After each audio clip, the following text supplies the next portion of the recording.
Quelques secondes après le décollage de Los Angeles, un incendie éclate dans le moteur d'un Boeing 747 de British Airways, qui transportait plus de 350 passagers. Incroyablement, les pilotes ne sont pas retournés à l'aéroport, choisissant de poursuivre le voyage vers Londres. Cette décision entraînerait bientôt d'autres problèmes. C'est l'histoire controversée du vol 268 de British Airways, dans la nuit du 20 février 2005. Avec 352 passagers et 18 membres d'équipage à bord, le Boeing 747 de British Airways a quitté l'aéroport international de Los Angeles, aux États-Unis, pour l'aéroport d'Heathrow à Londres. Le voyage devait durer environ 11 heures. En raison de la durée du vol, il y avait 3 pilotes à bord, un capitaine sur le siège gauche, un premier officier sur le siège droit et un deuxième premier officier assis sur l'un des sièges de repos derrière les 2 pilotes. Ce premier officier supplémentaire prendrait la place de chacun des pilotes pendant la croisière, permettant à chacun de se reposer. L'avion, un Boeing 747-400 de 16 ans, bien qu'introduit en 1989, était toujours considéré comme moderne en 2005.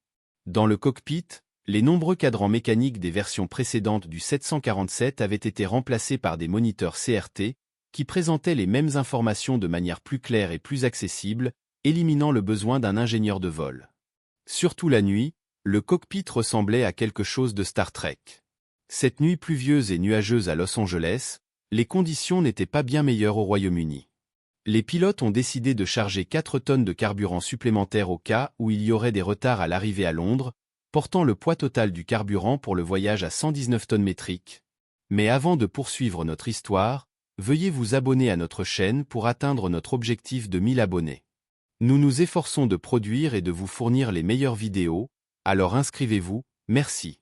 Une fois que tous les passagers sont embarqués et que les bagages ont été chargés, le vol 268 a été poussé derrière la porte d'embarquement à Los Angeles vers 22h10. Le premier officier a taxé l'avion sur la piste 25 litres du LAX, où il piloterait l'avion de retour au Royaume-Uni, tandis que le capitaine agirait en tant que pilote de surveillance. Jusque-là, tout se passait comme prévu dans la cabine, les passagers s'installant pour le long vol de nuit. La plupart d'entre eux essayaient de dormir un peu avant d'arriver à Londres le lendemain. Personne, ni les passagers ni l'équipage, n'a prédit ce qui se passerait quelques secondes après le décollage de l'avion. Peu après 22h30, le premier officier a aligné l'avion sur la piste et a accéléré les énormes moteurs Jumbo pour le décollage. Le 747 a accéléré le long de la piste et, un peu plus d'une minute plus tard, le premier officier a soulevé l'avion vers le ciel. C'est donc arrivé, juste après que le capitaine ait déplacé le levier du train d'atterrissage, un son fort et répétitif a secoué l'avion.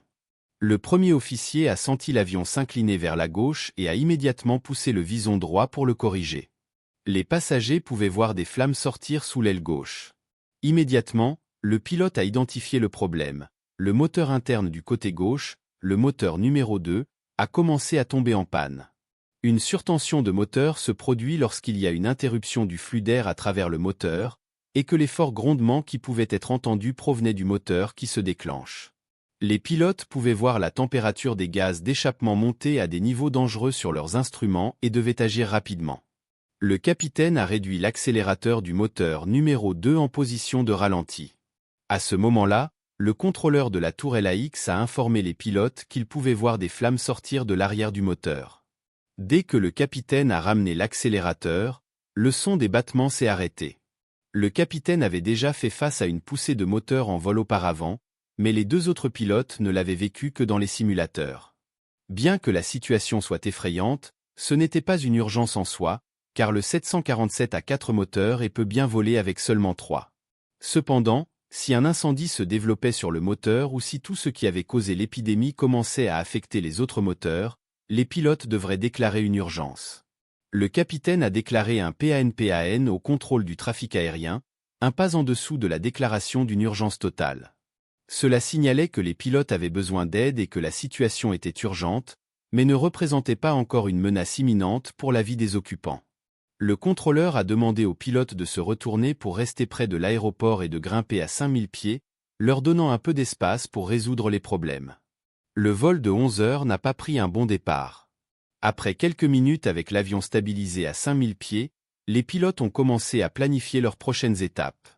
Le meilleur scénario serait de pouvoir faire fonctionner à nouveau le moteur correctement. Le capitaine a remis le manuel de référence rapide au premier officier assis sur le siège de repos derrière lui, qui a commencé à lire les procédures pour le capitaine à exécuter, tandis que le premier officier principal pilotait l'avion. Tout d'abord, le capitaine a sélectionné l'allumage continu dans le moteur 2, assurant une alimentation constante en allumage. Puis il a lentement avancé l'accélérateur. Les pilotes espéraient pouvoir progressivement persuader le moteur de revenir à sa puissance maximale. Cependant, dès que le capitaine a poussé l'accélérateur vers l'avant, le bruit des coups a recommencé. Il semblait qu'il ne pourrait pas redémarrer le moteur. Il y avait encore une chance qu'il n'y ait tout simplement pas assez d'air dans le moteur, car une surtension est provoquée lorsque le délicat mélange d'air, de carburant et d'allumage est disproportionné. Si le premier officier augmentait la vitesse de l'avion, le flux d'air supplémentaire pourrait donner au moteur quelque chose pour fonctionner à nouveau.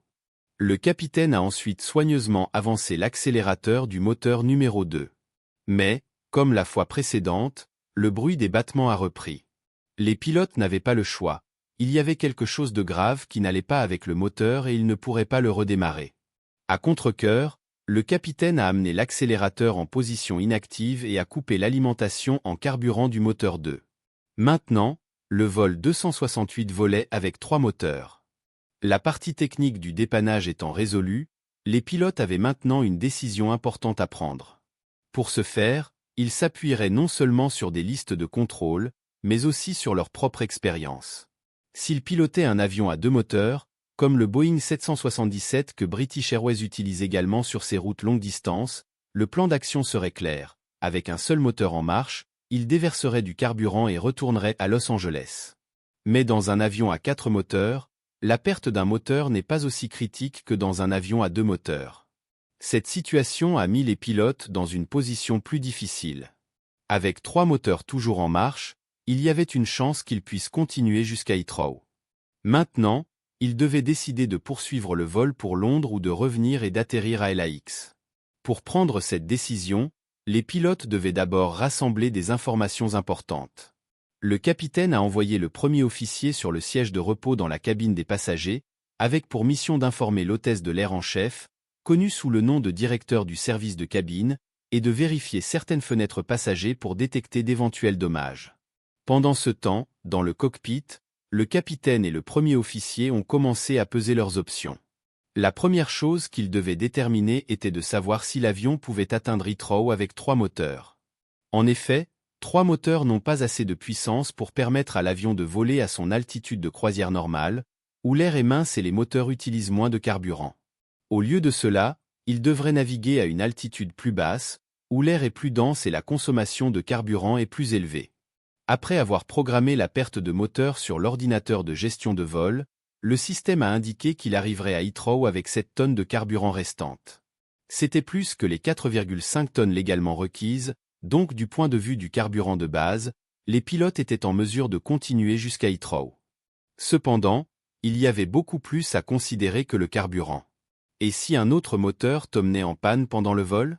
Et si le moteur défectueux commençait à causer des problèmes dans l'océan? Alors que les pilotes réfléchissaient à ces questions, le premier officier est arrivé à une fenêtre de passagers sur le côté gauche de l'avion. À sa grande déception, il y avait très peu de choses qu'il pouvait voir dans l'obscurité. Certains passagers ont déclaré avoir vu des flammes sortir du moteur, et un passager pilote a mentionné qu'il semblait s'agir d'une surtension de moteur. Ces rapports de passagers se sont avérés être beaucoup plus utiles que tout ce que le premier officier pouvait observer par la fenêtre du cockpit. Les pilotes ont poursuivi leur délibération tout en surveillant les instruments du moteur. Ils pouvaient voir que le moteur 2 fonctionnait normalement en termes de régime, indiquant qu'il n'avait pas subi de dommages structurels importants. Il n'y avait aucune indication d'incendie ou de toute autre anomalie depuis que l'approvisionnement en carburant a été coupé. Les pilotes ont également fait valoir que si quelque chose d'autre n'allait pas avec le vol, cela se manifesterait probablement bientôt. C'était positif, car la route vers le Royaume-Uni passait par les États-Unis continentaux, plein d'aéroports de déviation. Si quelque chose se produisait dans les prochaines heures, il pourrait facilement atterrir à Minneapolis, Chicago, Boston ou dans d'innombrables autres aéroports. Pour cette raison, il n'y avait pas de vraie raison de favoriser LAX. De plus, en raison du poids élevé de l'avion, il ne pourrait pas atterrir à Los Angeles sans d'abord déverser une énorme quantité de carburant, environ 70 tonnes, ce qui prendrait environ 40 minutes. Le capitaine savait que ce serait un casse-tête pour la compagnie aérienne, tant en termes de logistique pour les 352 passagers que financièrement, car déverser 70 tonnes de carburant dans l'océan Pacifique et retourner à LAX coûterait à la compagnie plus de 300 000 $. La sécurité de la compagnie aérienne peut être la principale préoccupation, mais 300 000 $ sont également en tête de liste des priorités.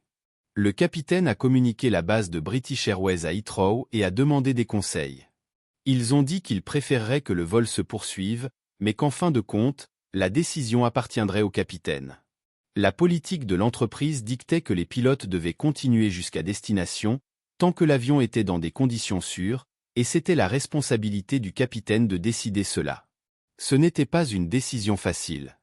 Lorsque le premier officier est revenu de la cabine et a informé les pilotes de la situation, il était clair que, selon toute probabilité, le moteur 2 avait subi une surtension, mais sans causer de dommages supplémentaires. Grâce à ces informations, les pilotes se sont sentis plus confiants pour poursuivre le voyage. Les pilotes étaient conscients que, malgré l'ascension du moteur, l'avion semblait être dans un état sûr pour continuer le vol. À l'aide de leur manuel, ils ont déterminé que, même dans le cas très improbable où un autre moteur tombe en panne à un moment donné sur la route, comme sur l'Atlantique, l'avion serait toujours capable de voler et de dévier vers un autre aéroport. Le capitaine a informé le contrôle de la circulation aérienne qu'il annulait la situation de PAN et qu'il poursuivrait le vol vers Heathrow. Le vol 268 est monté dans l'obscurité et s'est dirigé vers le nord-est. 2 heures après le décollage, l'avion traversait à 27 000 pieds, volant à une vitesse de Mach 0.75, soit 75% de la vitesse du son. Bien que cette vitesse soit nettement inférieure et plus lente que la normale, elle ne posait pas de problème. L'avion volait bien et rien d'autre n'avait mal tourné depuis son départ de Los Angeles.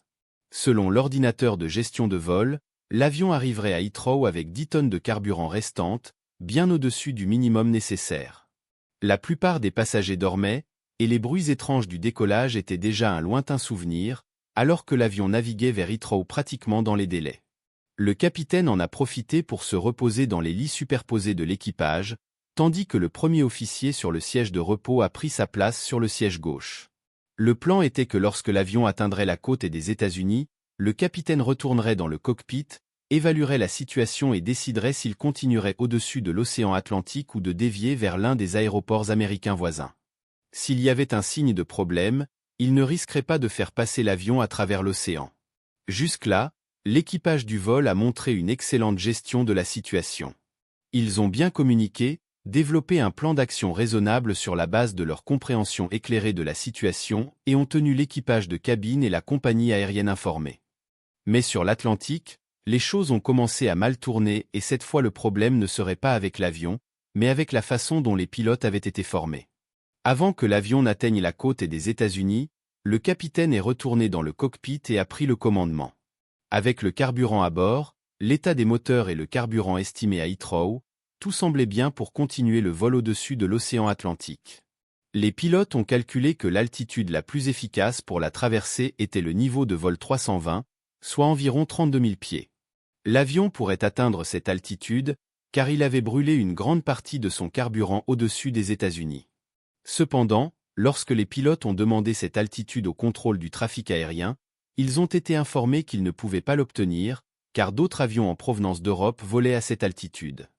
Les contrôleurs ne pouvaient les autoriser à voler qu'au niveau du vol 290 ou au niveau du vol 350.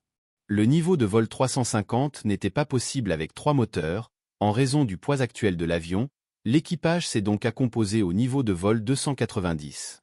Cette altitude était un peu basse, et lorsqu'il a entré ses données dans l'ordinateur de gestion de vol, il a indiqué qu'il arriverait à Heathrow avec environ 7 tonnes de carburant restant. C'était juste au-dessus du minimum de 6,5 tonnes que les pilotes avaient décidé comme carburant d'atterrissage minimum. Il semblait que ce serait serré, mais tant que l'avion fonctionnait comme prévu, il devrait pouvoir atteindre Heathrow. Tout avait l'air bien alors que le 747 traversait l'Atlantique jusqu'au lever du soleil le 21 février 2005. Les pilotes ont surveillé le carburant dans chacun des réservoirs de l'avion et se sont assurés que le carburant supplémentaire du réservoir 2, le réservoir associé au moteur défaillant, était distribué uniformément aux autres réservoirs à l'aide des pompes de transfert de carburant. La procédure semblait appropriée pour cette étape du vol, mais elle apporterait rapidement des problèmes à l'équipage. Quelques heures plus tard, alors que le vol 268 approchait de la côte irlandaise, il lui restait 12 tonnes de carburant. L'équipage a atteint le niveau de vol 350, économisant un peu de carburant. Cependant, ils étaient maintenant confrontés à un vent contraire plus fort que prévu. L'ordinateur de gestion de vol, FMC, indiquait qu'il aurait 6,5 tonnes de carburant lors de l'atterrissage à Heathrow, le moins qu'il avait décidé d'être sûr. Compte tenu de cela, l'équipage a décidé de faire un détour vers Manchester. Ils ont informé le contrôle de la circulation aérienne et programmé la nouvelle route sur le FMC, qui a estimé un carburant d'atterrissage à Manchester de 7 tonnes, seulement 500 kg de plus qu'à Heathrow. Bien que cela semble être une marge étroite, les normes de sécurité existent pour une raison, et les ignorer peut entraîner des accidents. Puis ils ont commencé à faire la déviation.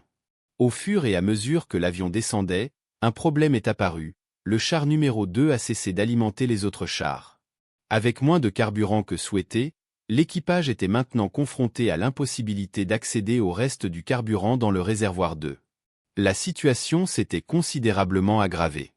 Le capitaine a déclaré un PAN pour le contrôle du trafic aérien, demandant la priorité pour l'atterrissage.